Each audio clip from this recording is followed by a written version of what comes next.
அஸ்ஸலாமு அலைக்கும் friends, welcome to my channel.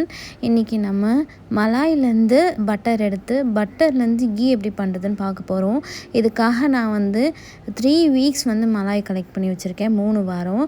இதில் நான் முதல்ல பார்க்குற இந்த பட்டரோட கப் ஃபஸ்ட்டு வீக் ஃபுல்லாக எடுத்தது. நெக்ஸ்ட்டு பக்கத்தில் இருக்க பெரிய இது 2 வீக்ஸ் நான் கலெக்ட் பண்ண மலாய் இருக்குது. ஸோ இது பண்ணுறதுக்கு என்னெல்லாம் தேவைப்படும்னு பார்த்துடலாம். நான் ஒரு பவுலில் ஃபுல்லாக ஐஸ் வாட்டர் வச்சுருக்கேன். இன்னொரு பவுலில் மீடியமான ஐஸ் வாட்ரு, அப்புறம் ஒரு நல்ல க்ளீனான மிக்ஸி ஜார் வச்சுருக்கேன். இந்த மிக்ஸி ஜாரில் ஃபஸ்ட்டு ஹாஃப் மலாய் போட போகிறேன், ஃபுல்லாக கிடையாது. அந்த மிக்ஸி ஜாரில் ஹாஃப் மலாய் மட்டும் போட்டுட்டு அதில் நல்லா சில்லுன்னு இருக்கிற ஐஸ் கட்டி இருக்குல்ல, நான் பெரிய ஐஸ் க்யூப் போட்டிருக்க ஐஸ் வாட்டர் இருக்குல்ல, அதுலேருந்து சும்மா 1 கப் ஐஸ் வாட்டரை எடுத்து நம்ம போட போகிறோம். இது எதுக்காக பண்ணுறோன்னா, மிக்ஸி அடைக்கும்போது ரொம்ப சூடாயிரும். அந்த சூடு ஆயிடுச்சுன்னா மலாய் உருக ஆரம்பிச்சிடும். அது உருகாமல் இருக்கிறதுக்காக நம்ம ஐஸ் வாட்டர் போட்டு அரைச்சிக்க போகிறோம். அந்த காலத்துலலாம் அது நெய் உருக்கிறதுக்குனே சில ஐட்டம்ஸ் வச்சுருப்பாங்க. ஸோ இப்போ அந்த மாதிரிலாம் கிடையாது, எல்லாம் மிக்ஸின்றதுனால நம்ம அந்த மிக்ஸி சூடு கொடுத்துடக்கூடாதுன்றதுக்காக நல்லா கோல்டு வாட்டர் போடுறோம். ஸோ போட்டு நல்லா அரைச்சி எடுத்துக்கலாம். நல்லா அரைச்சோம் அப்படின்னா இந்த மாதிரி வந்துடும், கையில் பட்ரு வந்துடும். அந்த தண்ணியை நம்ம புழியும் போது அந்த வேஸ்ட் வாட்டர்லாம் கீழே போயிடும், பட்ரு மட்டும் தனியாக மேலே வந்துடும். இதை நம்ம மீடியமான ஐஸ் வாட்டர் எடுத்து வச்சுருக்கோம்ல, அதில் நம்ம போட்டு வச்சுக்கலாம். அதுக்கப்புறம் மற்ற எல்லாத்தையும் இதே மாதிரியே நல்லா புழிஞ்சு கொஞ்சம் கொஞ்சமாக சேர்த்து எடுத்து வச்சுக்கலாம். இதை நம்ம ஏன் ஃபில்ட்ரு போட்டு எடுக்கலாமே, ஏன் கைட்டு தான் எடுக்கணுமா அப்படின்னு கேட்டிங்கன்னா, கைட்டில் எடுக்கும்போது எனக்கு ஒரு பெரிய சாட்டிஸ்ஃபேக்ஷன் இருக்குது. அது ஃபில்ட்ரு பண்ணி எடுக்கும்போது இருக்கிறது கிடையாது. அதே மாதிரி ஃபில்ட்ரு பண்ணி எடுத்தால் ஒரு பெரிய டிஸ்அட்வான்டேஜ் இருக்குது. அது என்னன்னு நான் சொல்கிறேன். ஸோ ஃபஸ்ட்டு இந்த அரைச்சி வச்சுருக்க இதெல்லாம் அந்த தண்ணி எல்லாத்தையும் ஃபில்ட்ரு பண்ணி எடுத்துக்கலாம். இந்த தண்ணி நீங்கள் குழம்புக்கு இல்லை மற்ற வேறு ஏதாவது வெஜிடபிள்ஸ் ஸ்டீம் பண்ணுறதுக்கு யூஸ் பண்ணிக்கலாம். இப்போ ஃபில்ட்ரு வச்சு எடுக்கும்போது என்ன ஆகுது அப்படின்றத நான் சொல்கிறேன். ஸோ நான் ஃபில்ட்ரு பண்ணி எடுக்கும்போது என் கையை வச்சு நான் அந்த தண்ணியெல்லாம் வடிகட்டிட்டு உள்ளே இருக்க மலாய் மட்டும் நான் எடுக்கிறேன். அப்படி எடுக்கும்போது மேலே மலாய் தனியாக வந்துடுதா, அதை நான் ஃபில்ட்ரு பண்ணி எடுத்து நல்லா தண்ணியெல்லாம் வடிச்சிட்டு நான் திரும்பி போட்டுருவேன். ஆனால் அந்த ஃபில்ட்ருக்கு கீழே பார்த்தீங்க அப்படின்னா மலாய் ஃபுல்லாக சேர்ந்து இருக்கும். அது நம்ம கவனிக்காமல் இருக்கும்போது அந்த மலாய் அப்படியே வேஸ்ட்டாக போயிடும். ஸோ அதையும் நம்ம எடுத்துடணும். ஸோ இதுதான் எங்கள் மிக்ஸி. இந்த மிக்ஸியில் ஃபஸ்ட்டு பாயிண்ட் இருக்குல்ல, அதில் மட்டுமே வச்சு ஒரு 15 to 20 செகண்ட்ஸ் கை எடுக்காமல் விடாமல் அரைச்சிட்டே இருப்பேன். அதை அரைக்கும்போது சவுண்டு நார்மலாக அரைச்சிட்டு இருக்கும்போது இருக்கிற சவுண்டு டிஃப்ரெண்ட்டான சவுண்டாக மாறும். ஸோ அதில் எனக்கு தெரிஞ்சிடும் பட்டர் ஃபார்ம் ஆகிடுச்சின்னு சொல்லிட்டு. ஒவ்வொரு மிக்ஸி ஒவ்வொரு மாதிரி இருக்கும். ஸோ நீங்கள் அதுக்கேற்ற மாதிரி எடுத்துக்கோங்க.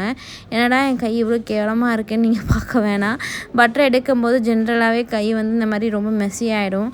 ஃபைனலாக எடுத்து நம்ம க்ளீன் பண்ணிக்கலாம், ஒன்றும் பிரச்சனை இல்லை. ஸோ நான் செஞ்ச பட்டர் பாருங்களேன், பயங்கர ஸ்மூத்தாக நல்லா க்ரீமியான டெக்ஸ்சரில் இருந்துச்சு. பார்க்கவும் எடுக்கவுமே பயங்கர சாட்டிஸ்ஃபையிங்காக இருந்துச்சு.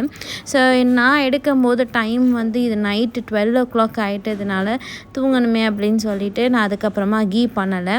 ஸோ நெக்ஸ்ட் டே பண்ணிக்கலாம் அப்படின்னு சொல்லிவிட்டு இதை நான் என்ன பண்ணிட்டேன்னா ஃப்ரீசரில் போட்டேன். ஸோ நெக்ஸ்ட் டே எப்படி இருந்துச்சு அப்படின்னா இந்த மாதிரி தான், நல்லா ஐஸ் கட்டி மாதிரி நல்லா கட்டியாக ஆகிடுச்சு. ஸோ கட்டியாக இருக்கும்போது அதை உருக்க வேணாமேன்னு சொல்லிவிட்டு இன்னமும் அதை ரெஸ்ட்டு கொடுத்துட்டேன். நல்லா ரெஸ்ட்டு கொடுத்துட்டு நல்லா அந்த கட்டியெல்லாம் போனதும் அந்த பட்டர் பழைய மாதிரியே க்ரீமியாக ஆகிடுச்சு. ஸோ இந்த க்ரீமியான பட்டரை நம்ம உருக்கிக்கலாம். உருக்கிறதுக்கு முன்னாடி ஒரு நல்ல க்ளீனான பாத்திரம் எடுத்து அந்த பாத்திரத்தை லைட்டாக சூடு பண்ணிக்கோங்க. அடுப்பில் சூடு பண்ணாமல் வெறும் தண்ணியே இல்லாத சட்டியில் கூட போட்டு டைரெக்டாக வைக்கலாம். ஸோ நான் இந்த மாதிரி பண்ணும்போது புஃப்னு நல்லா பெரிய புகை மாதிரி வந்துருச்சு, கிச்சனே புகையாயிடுச்சு. அதுக்கப்புறம் ஒரு 2 செகண்ட்ஸ்லேயே நின்றுச்சு. ஸோ அப்புறமா நான் பட்டரை உருக்க ஆரம்பிச்சிட்டேன். ஸோ இதுதான் உருக்கிறது. நான் சிம்மில் தான் ஃபுல் அண்ட் ஃபுல் இந்த மெத்தடை சிம்மில் தான் வச்சுருந்தேன்.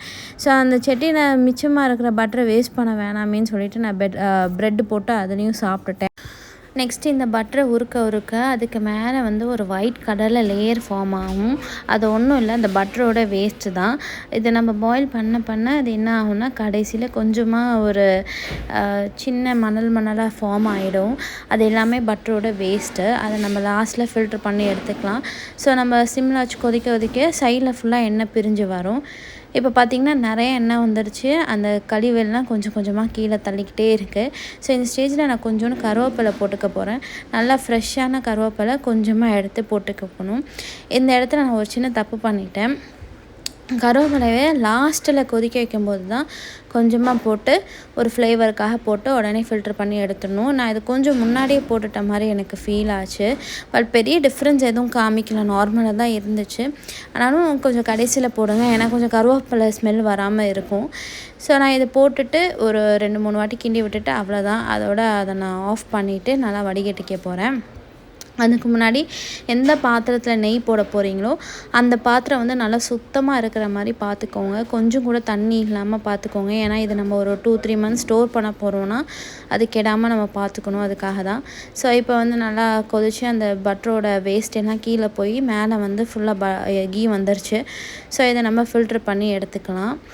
ஃபில்ட்ரு பண்ணிவிட்டு இந்த கருவேப்பிலை அதுக்கப்புறம் இருக்கிற அந்த இது இருக்குல்ல, அந்த பட்டரோட மிச்சமான இதழ்கள்லாம் இதெல்லாம் நம்ம வந்து சாப்பாடுக்கு யூஸ் பண்ணலாம். சும்மாவே சாப்பிட்லாம். இல்லை நிறைய ஹெல்த் பெனிஃபிட்ஸ் இருக்குது. இதை வேஸ்ட் பண்ணிடாதீங்க. அதுக்கப்புறமா இந்த மாதிரி சட்டி ப்ரௌன் ஆகிடுச்சு. ஒன்றும் பிரச்சனை இல்லை, ஊற வச்சு கழுவிக்கலாம். ஸோ இதுதான் நான் ஃபைனலாக எடுத்த கீ. இது கரெக்டாக ஒரு 1/2 லிட்டர் கிட்டே இருந்துச்சு. 3 வீக்ஸ்க்கு எடுத்தது 1/2 லிட்டர் இருந்தது வந்து ரொம்ப சந்தோஷம்தான். ஸோ இது வந்து கொஞ்சம் ஆறணும் அப்படின்றதுக்காக லேசாக மூடி போட்டு வச்சுருந்தேன்.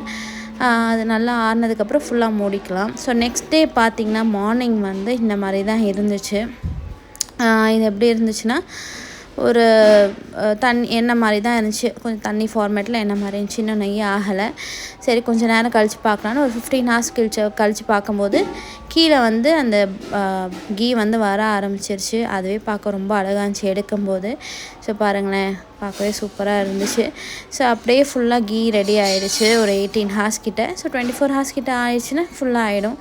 ஸோ இதுதான் கீ மேக்கிங் மெத்தட். இந்த கீ மேக்கிங்கில் வந்து ஒரு சில விஷயங்கள் நான் சொல்லணும்னு ஆசைப்பட்றேன். கடையில் வந்து கீ வந்து கேர்ட்லேருந்து பண்ணுவாங்க, தைலேருந்து. நம்ம மலாயிலேருந்து பண்ணியிருக்கோம். இதனால் நல்ல ஃபேட்ஸ் வந்து நம்ம உடம்புக்கு போகும். இந்த மாதிரி பண்ணும்போது விட்டமின் A, D, E 3மே வந்து நம்மளுக்கு அதிகமாக கிடைக்கும். ஆனால் ஹெல்த் வைஸ் டைஜஷனுக்கு எது நல்லதுன்னு பார்த்தோம்னா கேர்ட் யூஸ் பண்ணி தான். அது மட்டும் இல்லாமல் அதில் ஒரு சின்ன பிஸ்னஸ் ஐடியாவும் இருக்குது. நான் கேர்ட் யூஸ் பண்ணி நான் நெக்ஸ்ட்டு வீடியோவில் நான் கீ பண்ணுவேன். அப்போ வந்து உங்களுக்கு டீட்டெயிலாக எல்லாத்தையும் ஷேர் பண்ணுறேன். வீடியோ பிடிச்சிருந்தால் லைக் பண்ணி சப்ஸ்கிரைப் பண்ணுங்கள். கண்டிப்பாக சப்போர்ட் பண்ணுங்கள். தேங்க்ஸ் ஃபார் வாட்சிங்.